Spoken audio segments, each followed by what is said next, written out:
पाकिस्तान में जो पेट्रोलियम मसनूआत की पागलपन की हद तक कीमतें बढ़ाई गई हैं, जो पूरे रीजन में नहीं हुआ।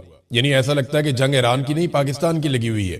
पाकिस्तान की हुकूमत ने खित्ते में लड़ाई को ऐसा लगता है कि एक अपॉर्चुनिटी के तौर पे लिया है कि पाकिस्तानी अवाम का मजीद खून निचोड़ दिया जाए, और वही इन्होंने किया।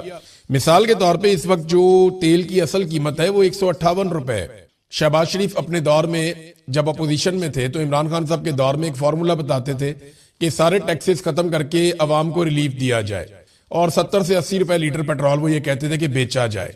उस वक्त आलमी मंडी में पेट्रोल की कीमत लगभग $120 के आसपास थी, और आज आलमी मंडी में पेट्रोल की कीमत $90 के आसपास है। यानी पहले से बहुत कम है, बहुत कम है। और अभी कुछ अर्सा पहले तक तो $60-65 थी, तो तब भी ये बहुत महंगा बेच रहे थे। तो ये बेच रहे हैं 336 रुपए का डीजल बेच रहे हैं 1 लीटर।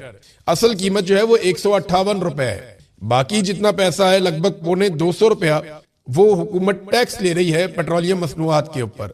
ये जो पेट्रोल पाकिस्तान में मौजूद है और जो इस वक्त बेचा जा रहा है और आइंदा चंद दिनों तक बेचा जाएगा, ये पेट्रोल पाकिस्तान ने बहुत कम कीमत पे हासिल किया है। इस पेट्रोल को महंगा नहीं बेचना चाहिए था। इसके ऊपर जो मुनाफाखोर मुनाफा कमाएंगे और हुकूमत के हवारी इससे जो पैसा बनाएंगे माफियाज, वो 113 अरब है।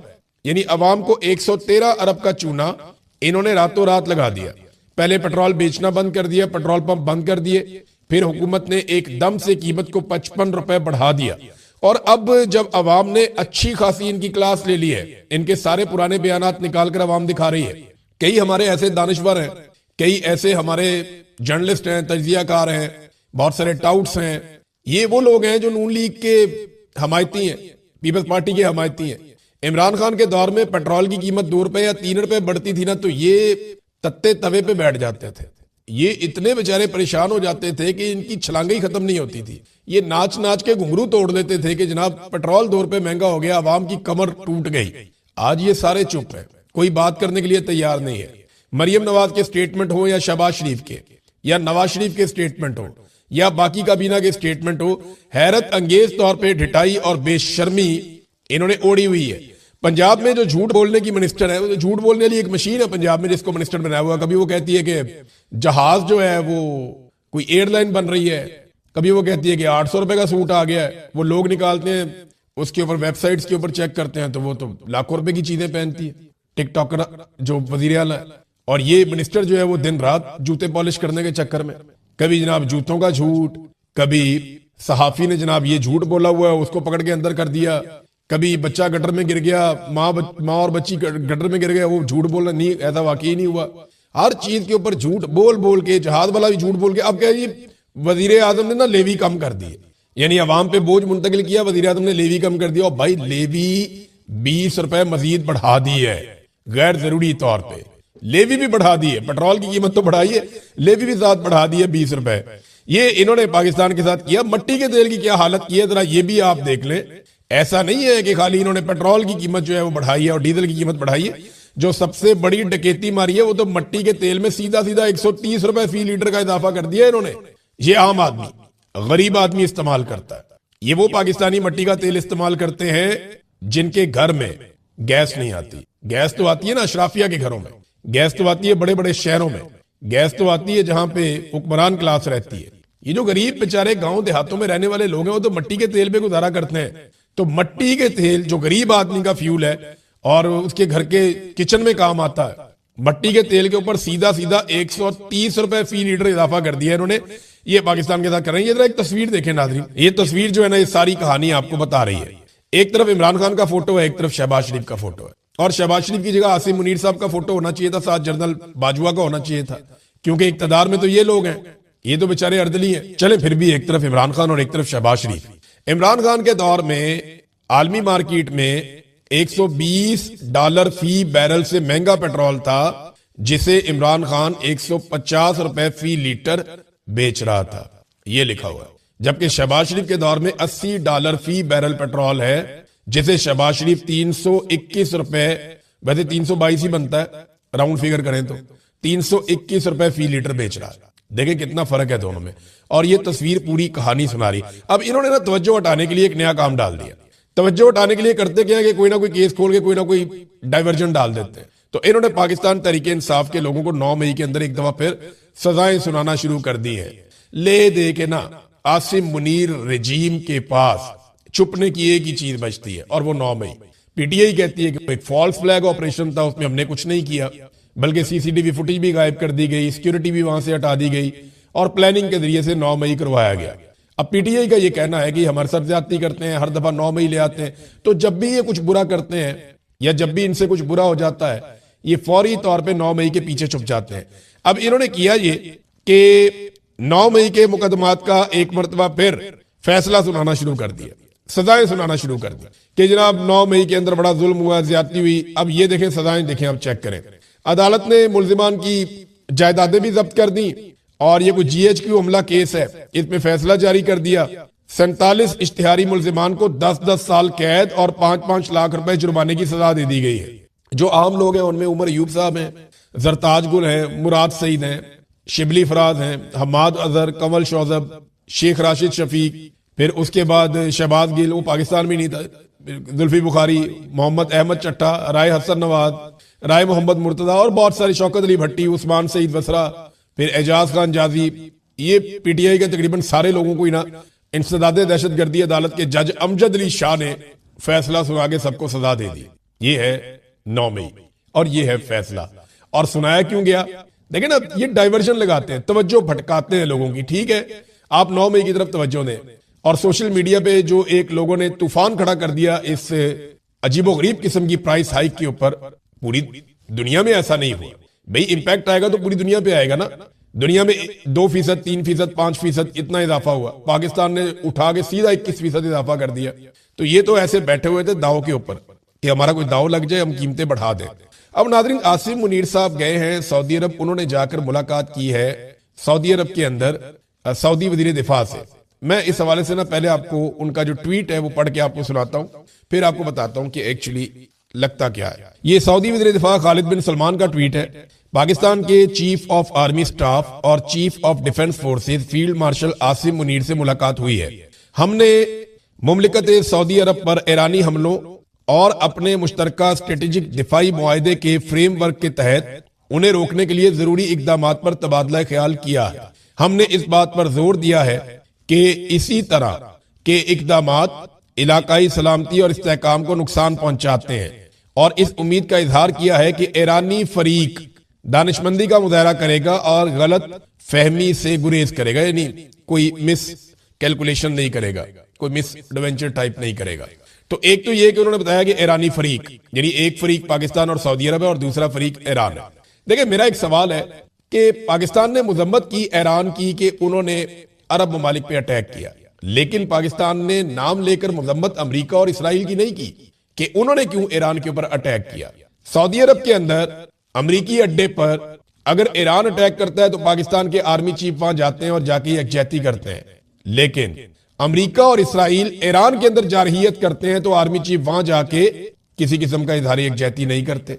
ये क्यों है? देखे ना, ईरान भी बरादर इस्लामी मुल्क है, सऊदी अरब भी बरादर इस्लामी मुल्क है, हमारे दोनों मुल्कों के साथ बेहतरीन ताल्लुकात हैं। ईरान के ऊपर भरपूर बमबारी हो रही है, ईरान के शहरी मारे जा रहे हैं, लगभग 1200-1300 बंदा ईरान का मारा गया, उनका सुप्रीम लीडर जो है उन्हें शहीद कर दिया गया, बेशुमार नुकसान हुआ। लेकिन इसके बावजूद ईरान के साथ ना इजहार यकजहती किया आर्मी चीफ ने, ना ईरान का दौरा किया, ना उन्होंने अमेरिका और इसराइल के खिलाफ कोई स्टेटमेंट जारी करवाया। लेकिन वहां ईरान ने अमेरिकी अड्डों पे हमला किया गल्फ ममालिक में, तो आर्मी चीफ गए और सऊदी वजीर दिफा के साथ बैठ के एक फरीक के तौर पे उन्होंने अपने आप को पेश किया कि ईरान एक फरीक है और हम दूसरा फरीक है। इसका मतलब आप समझ रहे हैं। अब ईरान ने इस मौके पर एक हिकमत अमली की है, वो मैं पहले आपके सामने रख देता हूं ताकि आपको आइडिया हो कि मामला जा कहां पे रहा है। क्योंकि डोनाल्ड ट्रंप का एक दावा सामने आया, पहले डोनाल्ड ट्रंप का दावा आपको बताते हैं। डोनाल्ड ट्रंप ने कहा कि ईरान जिसे बुरी तरह मारा जा रहा है उसने माफी मांग ली है और अपने मशरिके वुस्ता के पड़ोसियों के सामने हथियार डाल दिए हैं और वादा किया है कि वो इन पर मजीद गोलियां नहीं चलाएगा या मजीद इनके ऊपर हमला नहीं करेगा। ये वादा सिर्फ अमेरिकी और इसराइली हमलों की वजह से किया गया है। वो मशरिके वुस्ता पर कब्जा करने और हुकूमत करने के दर पे था। ये पहला मौका है कि ईरान हजारों साल में मशरिके वुस्ता के आसपास के ममालिक से हारा है। उन्होंने कहा, यानी उन ममालिक ने हमें कहा कि शुक्रिया सदर ट्रंप, तो मैंने कहा यू आर वेलकम। ईरान अब मशरिक वस्ता का बदमाश नहीं रहा, बल्कि वो मशरिक वस्ता में हार चुका है। ही इज अ लूजर, और कई दहाइयों तक वो रहेगा, लूजर ही रहेगा, जब तक कि वो हथियार डाल नहीं देते, या ज्यादा इम्कान है कि मुकम्मल तौर पर तबाह नहीं हो जाते। आज ईरान को बहुत ज्यादा नुकसान पहुंचेगा। ईरान के बुरे रवैये की वजह से मुकम्मल तबाही और यकीनी मौत के बारे में संजीदगी से गौर किया जा रहा है। ऐसे इलाके और लोगों के गिरोह ऐसे हैं जिन्हें इस वक्त तक निशाना बनाने पर गौर नहीं किया गया था, जिन्हें अब निशाना बनाया जाएगा। डोनाल्ड ट्रंप ने धमकी भी लगाई और यह भी कहा कि ईरान ने माफी मांग ली है, और वो इसलिए मांगी कि बहुत ज्यादा अमेरिका और इसराइल ईरान को मार रहे हैं और अरबों ने हमारा शुक्रिया अदा किया है। ये डोनाल्ड ट्रंप का स्टेटमेंट है। अब जरा देखते हैं कि डोनाल्ड ट्रंप का ये स्टेटमेंट जिस बुनियाद पे है, वो बुनियाद क्या है। बुनियाद ये है कि ये ईरानी सदर ने अपने अरब ममालिक को मुखातिब किया है और उनसे बात की है मीडिया के जरिए से। ईरानी सदर ने कहा कि मशरिक वस्ता में जिन ममालिक में अमरीकी अड्डे हैं, वो इस बात पर कायम है कि उन्होंने इन अड्डों को ईरान के खिलाफ हमलों के लिए इस्तेमाल करने की इजाजत नहीं दी। फिर उन्होंने कहा कि जनाब, जो खलीजी ममालिक जहां पे अमरीकी अड्डे हैं, वो इस बात को यकीनी बनाएं कि उनकी सरजमीन से ईरान के ऊपर हमला ना किया जाए, और ईरान भी जवाबी तौर पे उन अड्डों पे हमला नहीं करेगा। वो ये कहते हैं कि ईरान ने हमेशा कोशिश की है अमन के लिए, मुज़ाकरात के लिए, बड़ी लंबी चौड़ी उन्होंने बातचीत की, लेकिन उन्होंने कहा कि पड़ोसी ममालिक पर हमला हम नहीं करेंगे जब तक कि वहां से हमारे ऊपर हमला नहीं किया जाता। उन्होंने ईरान के पड़ोसी ममालिक, खासतौर पर जो अरब ममालिक हैं, उनसे माफी भी मांगी और इस अज़म का इजहार किया कि ईरान मुज़ाहमत जारी रखेगा। देखिए, समझने की बात है, वो कह रहे हैं आपसे माफी चाहते हैं, आपसे माजरत चाहते हैं कि आपके मुल्क पे हमें बम मारना पड़ता है, लेकिन हम अमरीकी अड्डों पे मारते हैं। आप अमेरिकन को रोकेंगे वो आपके मुल्क में बैठ के हमें ना मारे, तो हम भी वापस नहीं मारना चाहते, लेकिन जब हमें मजबूरन मारना पड़ता है तो हम आपसे माफी चाहते हैं।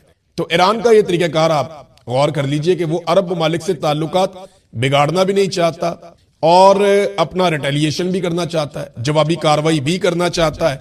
तो इसको डोनाल्ड ट्रंप ने माफी कह दिया और यकीन दहानी कह दिया कि ईरान दोबारा हमला नहीं करेगा। मुझे नहीं लगता कि ईरान को अब ज्यादा हमला करने की जरूरत रहेगी। उसकी वजह मैं आपको बताता हूं, बड़ी इंटरेस्टिंग खबर है मेरे पास, ये देखें। और ये खबर अमेरिका से आ रही है। साबिक CIA तज्जियाकार लैरी जॉनसन, इन्होंने बहुत बड़ा इंकशाफ किया है, और ये एक नहीं, 10 किस्म के लोग इंकशाफ कर रहे हैं। पहले तो हम आपको दे रहे थे इंटरनेशनल खबरों से, लोकल सोर्सेज के जरिए से। अब अमेरिका का मीडिया, अमेरिका के सियासतदान और उनके दिफाई तज्जियाकार और साबिक अहलकार वो खुद बताना शुरू हो गए हैं कि हमारे साथ हुआ क्या मशरिक वस्ता में। उन्होंने बताया कि अमरीकी अवाम को जंग की असल सूरत हाल के बारे में गुमराह किया जा रहा है। उनके मुताबिक ईरान ने 5 जदीद अमरीकी रडार तबाह कर दिए हैं। इनमें से 2 की मालियत $1 अरब फी थी, यानी $1 अरब का था वो, और 3 थर्ड मिसाइल की दिफाई बैटरियां तबाह हो चुकी हैं, जो अमेरिका के आलमी जखीरे का तकरीबन 30% है। यानी अमेरिका का 30% जो है वो दिफाई बैटरियां वो भी तबाह हो गई हैं। एक हफ्ते में तकरीबन $4 अरब के रडार सिस्टम हमारे जाया हो चुके हैं। बहरीन में अमरीकी बहरी तनसीबात तकरीबन मुकम्मल तौर पर तबाह हो चुकी हैं। अमरीकी फिजाई दिफा तकरीबन अंधा हो गया है उस रीजन में, यानी मिडिल ईस्ट में। आने वाले हमलों की वार्निंग 30 मिनट से कम होकर तकरीबन 1 मिनट रह गई है। यानी जो हमें पता चलता था 30 मिनट पहले कि वहां से मिसाइल निकल रहे हैं, आ रहे हैं, हम पे हमला करेंगे, वो अमेरिकन को अब पता चलता है 1 मिनट पहले। जॉनसन के मुताबिक ईरान को अब रूस और चीन की वो हमायत हासिल है जो पहले कभी भी हासिल नहीं थी। ये तनाज़ा वसी आलमी जंग में तब्दील हो सकता है।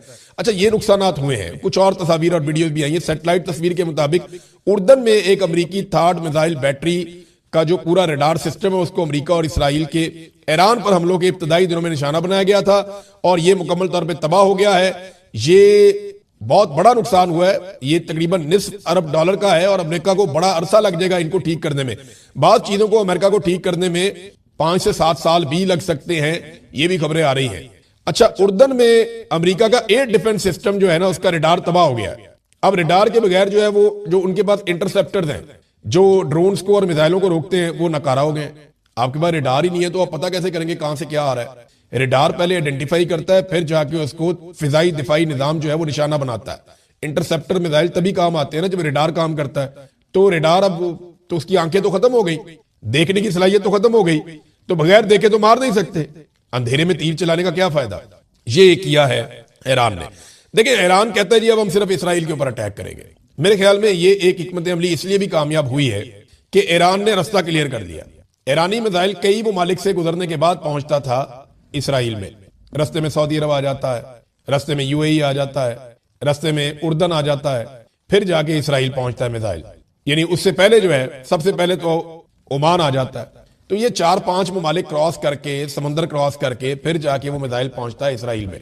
अब ईरान ने ये क्या किया, रास्ते में जितना भी रडार का सिस्टम था, मिसाइल के रास्ते में जितनी भी रुकावटें थी वो दूर कर दी। और ये रुकावटें ठीक करने में अमेरिका को टाइम लगेगा। जहां ईरान का बड़ा नुकसान हुआ कि उसको अपना इंफ्रास्ट्रक्चर और चीजें डेवलप करने में कई साल लग सकते हैं, वहीं अमेरिका और इसराइल का भी बड़ा नुकसान हुआ कि इसराइल ने अपने सामने जितनी दीवारें खड़ी की थी मिसाइलों और ड्रोन्स के खिलाफ, पूरे मशरिक वुस्ता में अमेरिका की मदद से वो दीवारें एक एक करके कमजोर पड़ गई, बल्कि गिर गई हैं। अब उनको दोबारा तामीर करने में इनको भी लंबा टाइम लगेगा। तो ईरान के पास अब यह सहूलत है कि वो इसराइल तक अपने मिसाइल और ड्रोन्स बड़ी मिकदार में भेज सकता है और उनके लिए पहले जैसे चैलेंजेस मौजूद नहीं रहेंगे। नाज़रीन, एक और खबर है, और ये खबर जनाब ये भी अमेरिका से है। अमेरिका के जो वजीर तवानाई हैं, यानी व्हाइट हाउस तर्जुमान बराए एनर्जी, ये कहते हैं जी कि ये लंबी चलने वाली गेम है। ईरान वसी पैमाने पर तेल के जखायर हैं ईरान में, जो दहशतगर्दों के हाथ में है। यानी उनकी हुकूमत को दहशतगर्द कह रहे हैं और वो कह रहे हैं कि जी तेल के जो वसाइल हैं ये हमें चाहिए, हम वो जखायर दहशतगर्दों से लेने जा रहे हैं। जब हम ईरान का सारा तेल हासिल कर लेंगे तो फिर हमारे लिए आबनाए हरमज में और ये रुकावट और तेल का बहरान कोई मसला नहीं रहेगा। देख ले, वेनेजुएला ये गए तेल के लिए, इराक में गए तेल के लिए। अभी इराक से जितनी कंपनियां भाग रही हैं सारी अमेरिकन कंपनियां जो तेल निकाल रही हैं इराक से। इस लड़ाई में अभी बहुत सारे लोग इराक से निकले हैं ना, तो जो अमेरिकन निकले हैं वो सारे तेल का कारोबार कर रहे हैं। तो इराक से भी ये तेल निकालते हैं, कुवैत के साथ भी इनका इश्तराक है, सऊदी अरब के साथ भी इश्तराक है, वेनेजुएला में यही लोग तेल निकालते हैं।